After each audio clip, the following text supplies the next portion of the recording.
धार्मिक यात्रा कार्यक्रम रे आपनको स्वागत करू। आसंतु आमे पालक प्रेमाशीष सतमान को द्वारा लिखित आजिर डिवोशन विषय रे चर्चा करिबा।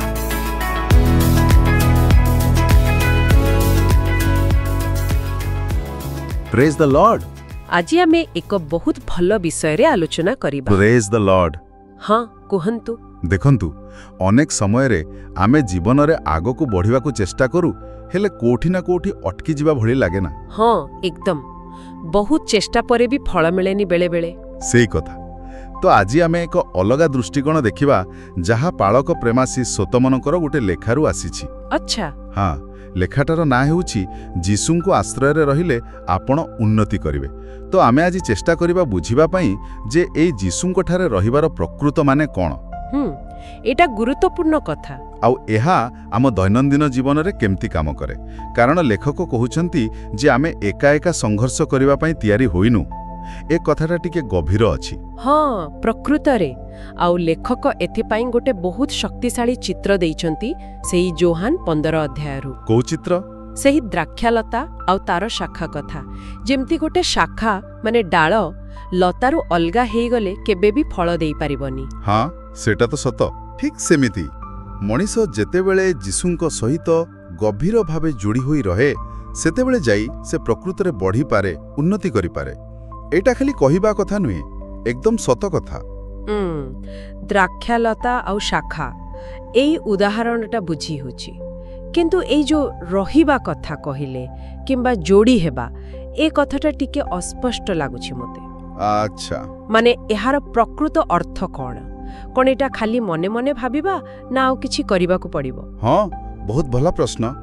देखंतु लेखकंक कहिबा अनुसारे एठी रहिबा माने हेला परमेश्वरंग संगरे सक्रिय भावे समय काटिबा।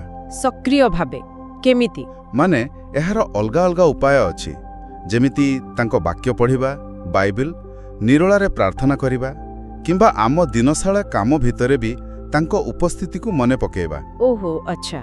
एहा एक निरंतर प्रक्रिया बुझिले। शाखा जेमती लतारू जीवन पाइबा पई निजे किसी करेनी खाली जोड़ी होई रहे सेमिति। आउ जोहन 15:5 रे कुहा जायछि एमिति जोड़ी होई रहिले प्रचुर फल मिले। आउ ए फलटा खाली बाहरर सफलता नुहे तेबे कोन?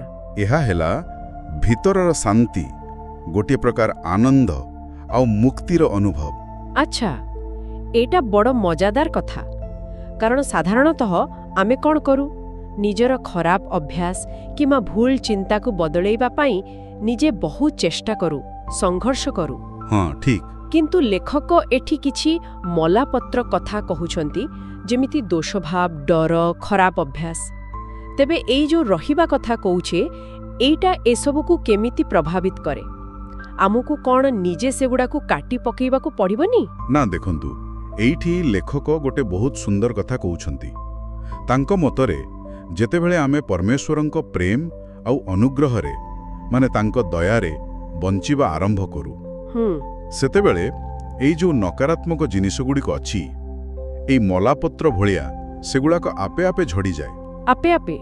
हाँ एइटा एमिति नुहे जे आमे निजको जोर करी बदलेबाकू चेष्टा करूछु बरं एहा एक भीतरर परिवर्तन जहा जीसुंको शक्ति द्वारा ही संभव हुए।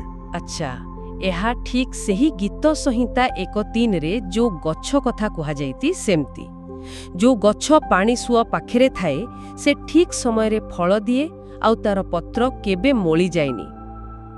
हाँ मने पड़िला। तो मूल कथा हैला आम निज बल उपरे निर्भर करिबा बदलरे परमेश्वरंक शक्ति उपरे भरोसा रखिबा शिखिबा। परिवर्तन बाहर चापुरु आसीबनी एहा भीतरर संजोगरु आसीबो। वाह एटा सुनिबा को बहुत आश्वासना देला बेले लागुची। माने निज समस्या सह एका लढिबा बदलरे गोटे शक्तिर उत्स सह जोड़ी हेबा। तेबे एसबु कथार मुख्य वार्ता कोन जहा हमें मने रखिबा उचित? देखंतु सरल भाषारे कहिले लेखकंकर मूल कथा हेउछि आमर आध्यात्मिक वृद्धि हेउ कि व्यक्तिगत परिवर्तन एसबु आम निजर कठिन परिश्रम कि संघर्षरु आसे नाही। अच्छा बरं एहा जीसुंक सहित एक निरंतर जीवंत संपर्क बा संजोगरु आपे आपे जन्म निये। एहा हमको कहूछि आम निज शक्ति उपरे एते निर्भर न करी ତାଙ୍କ ଶକ୍ତି ଉପରେ ନିର୍ଭର କରିବାକୁ ଶିଖ। ଆଉ ଏହା ଗୋଟେ ଗୁରୁତ୍ୱପୂର୍ଣ୍ଣ ପ୍ରଶ୍ନ ବି ଉଠାଉଛି। କ'ଣ ସେ ପ୍ରଶ୍ନ? ଯେ ଯଦି ଆମେ ଏହି ଦୃଷ୍ଟିକୋଣକୁ ସତରେ ଆପଣାଇ ନେବା, ତେବେ ଆମର ଦୈନନ୍ଦିନ ଜୀବନର ଯେଉଁ ସବୁ ଚ୍ୟାଲେଞ୍ଜ ଆସୁଛି କିମ୍ବା ଆମ ନିଜର ଦୁର୍ବଳତା ଅଛି, ସେଗୁଡ଼ିକୁ ସାମ୍ନା କରିବାରେ ଏହା କେମିତି ବାସ୍ତବରେ କିଛି ପରିବର୍ତ୍ତନ ଆଣିପାରିବ? ବହୁତ ବଢ଼ିଆ କଥା। ତାହେଲେ ଆଜି ପାଳକ ପ୍ରେମାଶିଷ ଶତମନଙ୍କ ଲେଖାକୁ ନେଇ ଆମେ ଯାହା ଆଲୋଚନା କଲେ, ତାର ସାରାଂଶ ହେଲା ପ୍ରକୃତ ଉନ୍ନତି ବା ବୃଦ୍ଧିଟା ନିଜ ଚେଷ୍ଟାରୁ ଏତେ ନୁହେଁ, ବରଂ ଯୀଶୁଙ୍କ ସହ ଗଭୀର ଭାବେ ସଂଯୁକ୍ତ ରହିବା ଦ୍ୱାରା ଅଧିକ ସହଜରେ ଆଉ ସ୍ୱାଭାବିକ ଭାବେ ଆସେ। ଏହାଦ୍ୱାରା ତାଙ୍କ ଜୀବନୀ ଶକ୍ତି ଆମ ଭିତରେ କାମ କରେ ଆଉ ଆମକୁ ଭିତରୁ ବଦଳାଇ ଦିଏ। ଏକଦମ ଠିକ୍ କହିଲେ। ଆଉ ଲେଖାଟି ଏକ ବହୁତ ସୁନ୍ଦର ପ୍ରାର୍ଥନା ସହିତ ଶେଷ ହୋଇଛି। ସେଥିରେ ପ୍ରତିଦିନ ତାଙ୍କଠାରେ ଦୃଢ଼ ରହିବାକୁ ଆଉ ତାଙ୍କର ମହିମା ପାଇଁ ଫଳ ଦେବାକୁ ସାହାଯ୍ୟ ମଗାଯାଇଛି। ହଁ, ପ୍ରାର୍ଥନା। ହଁ, ଆଉ ଏଇଟା ଆମ ପାଇଁ ଗୋଟେ ଚିନ୍ତା କରିବାର ବିଷୟ ଛାଡ଼ି ଯାଉଛି।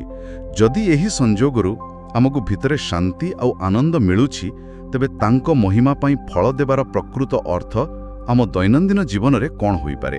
ଆଚ୍ଛା, ମାନେ ଏହା କେମିତି ଦେଖାଯିବ? ହଁ, ଏହା କ'ଣ କେବଳ ବଡ଼ ବଡ଼ କାମ ନା ଆମ ଛୋଟ ଛୋଟ କଥା, ଆମ ବ୍ୟବହାର, ଆମ ଚିନ୍ତାଧାରା ଏସବୁରେ ବି ଦେଖାଯାଇପାରେ? ଏହା ଏକ ଗଭୀର ପ୍ରଶ୍ନ। ଏହି ଚିନ୍ତା ସହିତ ଆଜିର ଏହି ଆଲୋଚନାକୁ ଏଇଠି ଶେଷ କରୁଛୁ। ହଁ, ନିଶ୍ଚୟ। ପ୍ରେଜ୍ ଦ ଲର୍ଡ। ପ୍ରେଜ୍ ଦ ଲର୍ଡ।